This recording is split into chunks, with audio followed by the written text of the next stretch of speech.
जय विश्व बंधुओं, भगवान श्री कृष्ण की कृपा से हम ये संपूर्ण श्रीमद् भगवत गीता इसके 8 अध्याय पूर्ण कर चुके हैं। आज हम 9वां अध्याय प्रारंभ करते हैं। इस अध्याय का नाम है राज विद्या राजगुह योग। ये विद्याओं का राजा, अति गोपनीय और परम पवित्र, ऐसा भगवान ने कहा है। विज्ञान के सहित ज्ञान में तुझको कहूंगा, ऐसा भगवान यहाँ पर बोले हैं। तो बंधुओं, अब हम शुरू करते हैं ये अध्याय 9 का श्लोक। प्रथम पहला श्लोक। इदम तु ते गुह्यतमं प्रवक्ष्याम्यनवसूयवे ज्ञानम विज्ञान सहितम यद् ज्ञात्वा मोक्षसे अशुभात्। भगवान अर्जुन से बोले, तुझ दोष दृष्टि रहित भक्त के लिए मैं अब विज्ञान सहित उस ज्ञान को पुनः कहूंगा जिसको जानकर दुख रूप संसार से मुक्त हो जाएगा। इससे पहले 7वां अध्याय, उसका नाम है ज्ञान विज्ञान योग। इसलिए भगवान यहां पर कह रहे हैं कि विज्ञान सहित उस ज्ञान को पुनः कहूंगा। फिर से कह रहा हूं सूक्ष्म में, जिसको जानकर तू फिर इस संसार के दुख रूप संसार से मुक्त हो जाएगा, इसके बंधन में नहीं पड़ेगा। ऐसा भगवान करे कि बड़ा गोपनीय, परम गोपनीय और बड़ा पवित्र है। मैं इसको तेरे लिए भली भांति फिर से कहता हूं और तू उसको सुन, जिसको सुनकर दुख रूप संसार से तू मुक्त हो जाएगा। अब अध्याय 9 का ये दूसरा श्लोक है।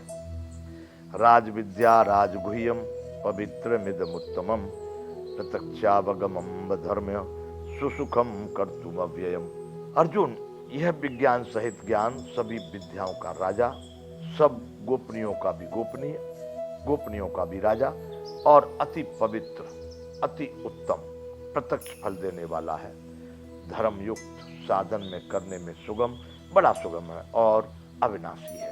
जिस बात को मैं, जिस ज्ञान को मैं विज्ञान के सहित तुमको बताने जा रहा हूं अर्जुन, यह सभी विद्याओं का राजा है। विज्ञान सहित जो ज्ञान मैं तुमको बताने जा रहा हूं, ये सभी विद्याओं का राजा है और सभी गोपनीयों में भी, जितना गोपनीय रखने योग्य जो ज्ञान है उसमें भी ये उसका भी राजा है और अति पवित्र है, अति उत्तम है।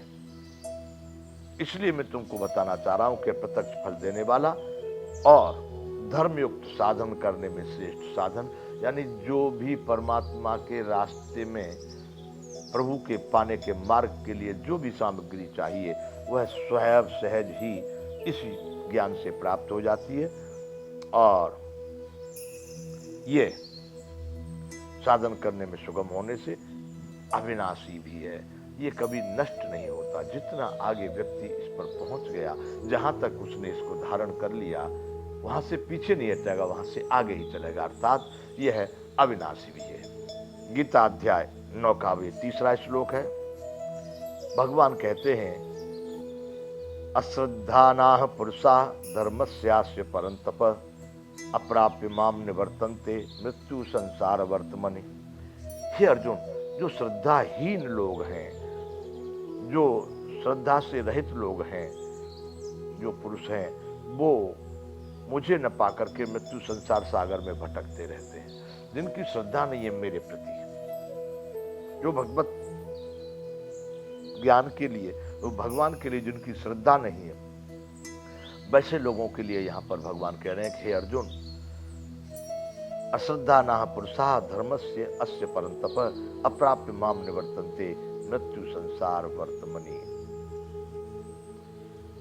जो लोग, जो मैं धर्म बता रहा हूं, जो मैं तुमको विज्ञान ज्ञान के सहित बता रहा हूं, जिन लोगों को उस धर्म में श्रद्धा नहीं है, जो इससे श्रद्धा से रहते हैं, वैसे लोग संसार में मुझको न प्राप्त होकर बार बार बार बार इसी संसार चक्र में भ्रमण करते रहते। फिर मरेंगे, फिर जिएंगे, फिर मरेंगे, फिर जिएंगे। कौन कौन सी योनियों में जाएंगे ये नहीं कह सकते, परंतु इसी संसार चक्र में मरने जीने के क्रम में भ्रमण करते रहते हैं, जो श्रद्धा रहित पुरुष, जो मुझको नहीं जानते। आगे इसी का अध्याय 9 का ये श्लोक संख्या है 4। मया तत्मिदं सर्वं जगदव्यक्त मूर्तिना मस्थान सर्वभूतानि न चाहम ते स्वस्थितः। फिर यहाँ भगवान कह रहे हैं कि मया तत्मिदं सर्वम जगत व्यक्त मूर्तिना मत्सान सर्वभूतानि न चाहम ते स्वस्थितः। हे अर्जुन, ये संपूर्ण जगत के जितने भी भूत प्राणी हैं सभी मेरे संकल्प से उत्पन्न हैं और सबके सब मेरे संकल्प से पैदा हुए हैं। अर्थात मुझ निराकार परमात्मा से संपूर्ण जगत, जिसको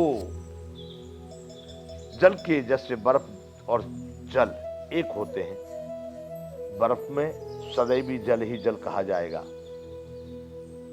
उसी प्रकार से संपूर्ण मुझ निराकार परमात्मा से सारा जगत जल से बर्फ के सदृश परिपूर्ण है और सब भूत मेरे अंतर्गत संकल्प के आधार स्थित हैं, किंतु वास्तव में मैं उनमें स्थित नहीं हूं। भगवान कह रहे हैं कि हे अर्जुन, जितने भी भूत प्राणी संसार में, जितना भी जो सृष्टि चक्र में प्राणी हैं, ये सभी जैसे बर्फ कैसे जल से सदृश है, बर्फ में जल ही जल है, वैसे ही ये मेरे संकल्प के आधार पर, क्योंकि संपूर्ण जगत मेरे ही संकल्प से पैदा होता है, इसलिए सब भूत मेरे अंतर्गत संकल्प के आधार स्थित है, किंतु वास्तव में मैं उनमें स्थित नहीं हूं।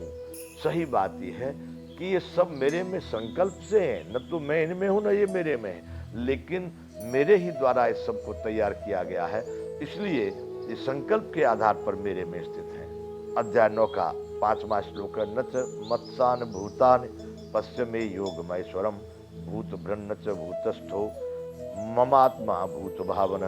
वे सब भूत मुझ में स्थित नहीं है, किंतु मेरी ईश्वरी योग शक्ति को देख तो भूतों को धारण पोषण करने वाला और भूतों को उत्पन्न करने वाला भी मेरा आत्मा वास्तव में भूतों में स्थित नहीं है। अब देख अर्जुन, मैं जो कहना चाहता हूं कि वो भूत सभी मेरे में स्थित नहीं है, अर्थात इस ब्रह्मांड की कोई भी स्थिति मेरे में स्थित नहीं है, परंतु फिर भी तू मुझको देख, मेरी ईश्वरी योग माया को देख, जिसके कारण ये संपूर्ण ब्रह्मांड की रचना होती है।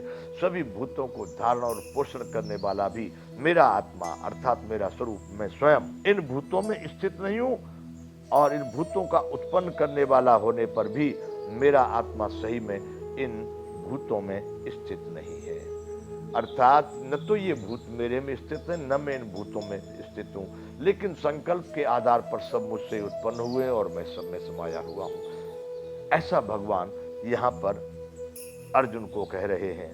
संपूर्ण ब्रह्मांड के संपूर्ण भूत ये मेरे में स्थित नहीं है और मेरा आत्मा मेरी योग माया से उत्पन्न संपूर्ण ये ब्रह्मांड है, फिर भी मेरा आत्मा इन भूतों में स्थित नहीं है।